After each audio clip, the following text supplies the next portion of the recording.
Would I be the a-hole if I don't share my inheritance with my half-siblings? My father, 63, left my mom, 62, when I, 37, was 10 years old because he was having a baby with his then-girlfriend/now wife, 50. My mom was a stay-at-home mom. I didn't finish college because she had gotten pregnant with my older brother, 42. My father was an idiot who made a divorce as horrible as possible for my mom. We ended up moving in with my paternal grandparents. He was their only child, and they were disappointed in him. They helped my mom go back to school, and once she finished school, she wanted to pay them back, but they wouldn't let her. They also basically disowned my father. He was invited over for Thanksgiving and Christmas, but that was about it.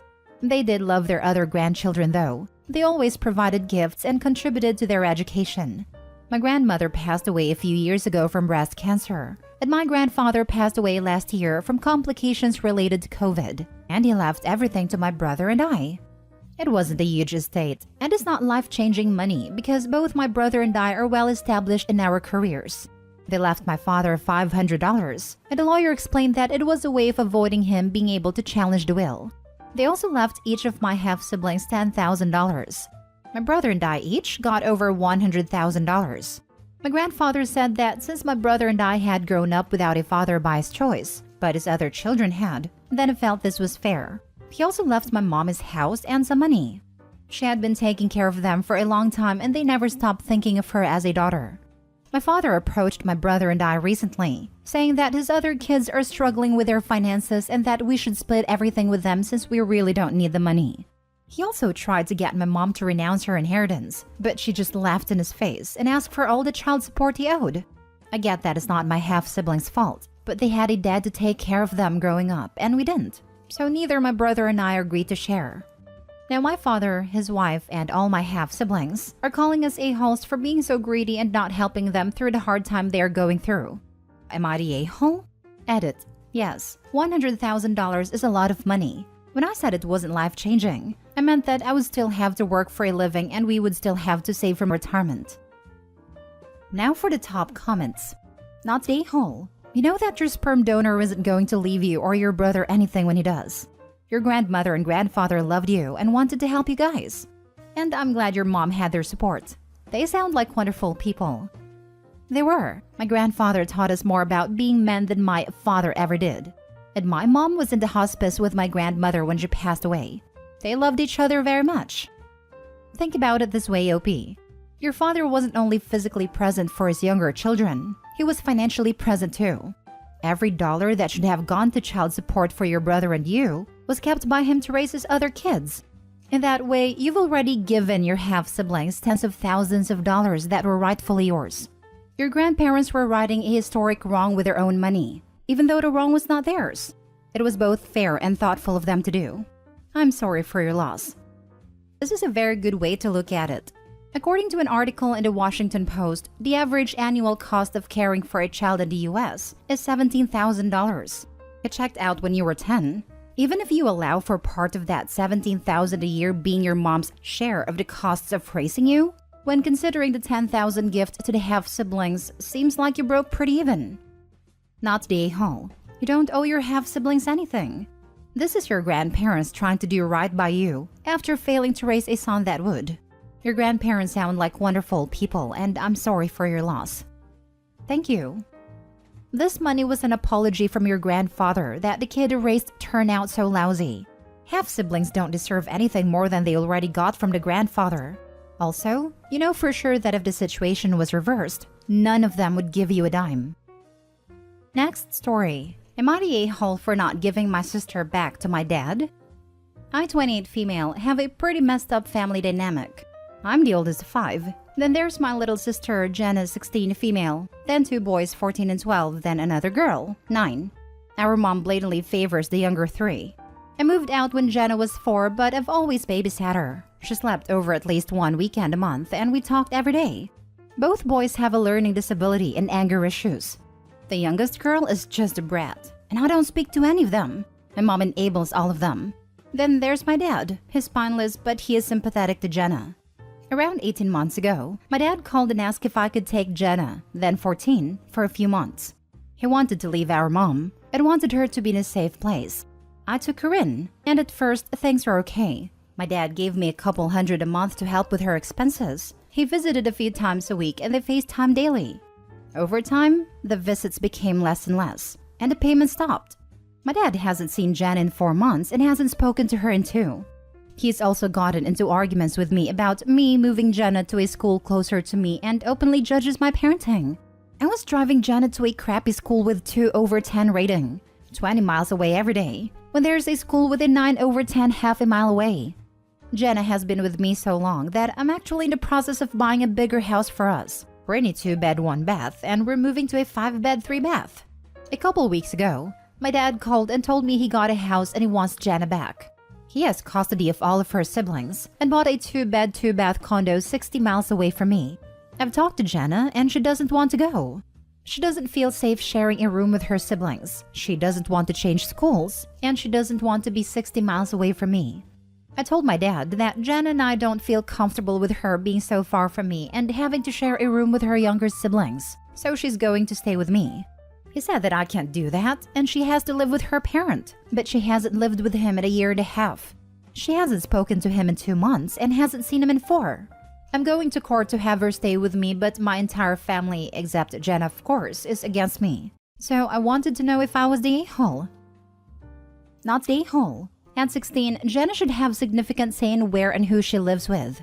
Your dad cannot claim you are unfit to care for her because you've been doing it for 2 years. His 2-bedroom condo is not big enough for the kids he has, since minimum is 1 room for boys, 1 for girls, and 1 for parents. I suspect he wants Jenna back so she can take care of her siblings, which is not her job. I was going to say exactly this. He wants her back so she can babysit the younger ones. You have a super strong case in court, and she should have a say in who is her caregiver.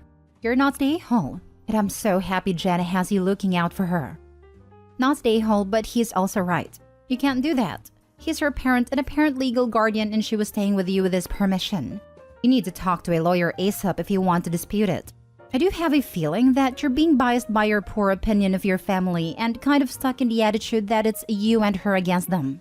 The fact that there would be 4 kids, boys and girls, sharing a bedroom would look pretty bad if it came in front of a judge. And her wanting to stay with you and him asking you to take her in the first place would look good, but the laws on this vary a lot. And some judges just wouldn't care. If he's as spineless as you think, he might just cave rather than going through another custody battle. But if he reports her as a runaway, you're likely to have a knock at your door and a police car to drive her home. I am her legal guardian. Not the a-hole. Lawyer up. At the very least, a consult with a lawyer that practices family law. Save receipts, proof of supporting a dependent. Bank statements, proof of you paying for all her expenses. If your dad did deposits, point out how he pretty much stopped. Letters from teachers. Establish a link to stability. Possibly get old school records of her grades improved. Letter from your mortgage company and or credit report. Proof of financial stability and the ability to support both you and her. Dates of FaceTime, texts, emails, and phone calls of both of your conversations with him. It shows your story is not just word of mouth, and a decline in communication and what his plans are. Good luck. I have a consultation with a couple lawyers today. Next story. Am I the a-hole for screaming at my husband and mother-in-law over spray arts of my late husband? In 2011, my husband passed away in a car accident. He was with our eldest son, who fortunately survived with minor injuries. The accident and his subsequent death was extremely unexpected, and it really hit our family hard, but mostly my son as he watched his father die. One of my son's favorite hobbies was street art and spray painting. His dad got him into it, and he'd been doing it frequently before his passing. Afterwards, he stopped. He barely even wanted to talk about his father despite many attempts at therapy and interventions. But then on the day before the 5th anniversary of his death, I woke up to him spray painting outside. He was busy with it all day and finished on the anniversary. It was a tribute to a moment we had on the last family trip we went on, but he added wings on his father. He never spoke about it after that and hasn't sprayed painted again either to my knowledge. I met my husband in 2019 and we married last year. He moved in with us with his daughter and everyone's been getting along. The only problem came a few weeks ago when my husband brought up his discomfort of having to see my late husband's face every time he looks outside. I explained to him that I understood how he felt, but in the end of the day, my late husband wasn't just a husband. but a father, and the artwork was done by our child as part of his own grieving process. He wasn't happy, but seemed to accept it. Yesterday, I was having a very stressful day for a plethora of reasons that I won't bore you with. The point is that, when I got home, I was already on edge. My mother-in-law was home and made a comment about how inappropriate it was to have an ex's face plastered outside, as if it was the first time seeing it, but whatever. I told her I wasn't in the mood today, and she said something about me not having to not be in the mood today had I removed it when I decided to commit to another man. My husband also decided to chirp in to say he'd already tried talking to me about it, and that it was a waste of time. And that's where I lost it. I don't even remember what exactly I was saying, but I just started screaming and going off at them. Generally about how much it meant to my son/our family, and I didn't want to hear about this anymore. My husband apologized to me later, but also mentioned that I shouldn't have screamed at them like that though, and that it could have been handled better even though they were admittedly wrong. Am I the a-hole? Now for the top comments. Not the a-hole. And I'm sorry, did they label your husband who passed as an ex?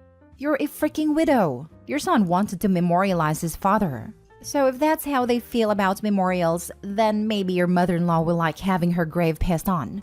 You are so far from the a-hole, and I am sorry for your loss, and that your son had to bear witness. Yeah, I'm surprised nobody has picked up on the fact that they're just jealous towards a dead former husband. Very that. It's a memorial honoring a loved one from son to father. If anyone spoke ill of it to me and I was the OP, I'd be right insane. Let's also talk about how OP said she had a hard day, stated a boundary of not being the mood, and mother-in-law did not care. That's another strike. OP, again, you are not the a-hole. At the end of the day, screaming at family member is never going to be the best choice, but you are without a doubt not the a-hole. Thank you for defending your child and his grieving process. You sound like a very empathic mother. And make sure to photograph the wall well in case that artwork is ever lost, like if you and your husband move so that your son will always have it. Please photograph it in detail. Take time doing it. When he goes to college, give him a framed copy to take with him. Not the a-hole. They chose not to listen when you weren't screaming. Apparently, the only way for them to listen to you is when you're out of patience. It's very frustrating to deal with people who have to be told no over and over and over again. And when you finally snap and yell, they say, "Why didn't you just say so?" Last story. Am I the a-hole for telling my mom to prioritize me if she wants to see me more? I, female 16, have parents who are divorced like many people. My dad married my stepmom 3 years ago. My mom got married to my now stepdad 2 months ago. My parents' custody agreement has always been 50-50, which worked well, and my parents were able to co-parent well even though they got divorced. Before my mom married stepdad, we lived in a cute 2-bedroom apartment. It was small, but I liked it. Both mom and I had our own space. But once mom and stepdad got married, my mom moved into his house. Now, stepdad has twin daughters, 8, and due to family issues, they live with him full-time. Stepdad has 3-bedroom house. When I first went to stay at my stepdad's place, I was informed I have to share a bedroom with my stepsisters who are 8. When I said I thought there were 3 bedrooms, I was told that the other room is my stepdad's man cave. I was willing to try staying in a room with the twins, and I tried for a whole month. It just didn't work. They go to bed earlier than me, and I have no privacy, which is nice to have as a teen girl. I asked my stepdad if we could make the other room as a bedroom for me, and he just said he needed a space. So, I told my mom I'm going to start staying more with my dad. I visit mom 3 to 4 times a week. I go over to my mom's on weekdays when I get off of school and stay over there until 10:30 p.m.